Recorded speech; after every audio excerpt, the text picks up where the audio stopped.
Hello everyone! Happy Tuesday! Hopefully every day is happy. So today I'm going to share a cute story called 2 Nickels and 5 Pennies. Now this is a long time ago because we got to think about how much it costs for things today as opposed to whenever the story was written. And I know by the cost that it was a long time ago, but it was still a very cute story.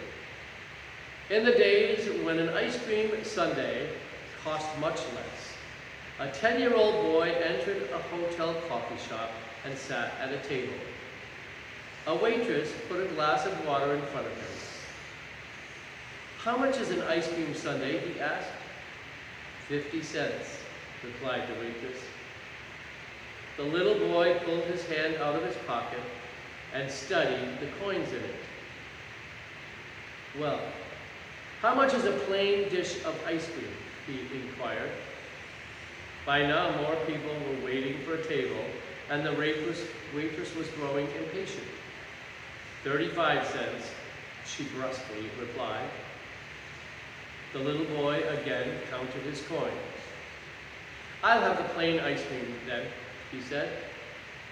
The waitress brought the ice cream, put the bill on the table, and walked away. The boy finished the ice cream, paid the cashier, and left. When the waitress came back, she began to cry as she wiped down the table. There, placed neatly beside the empty dish, were 2 nickels and 5 pennies. You see, he couldn't have the sundae because he had to have enough to leave her a tip. Now, how many of us would have thought that carefully and generously at the age of 10?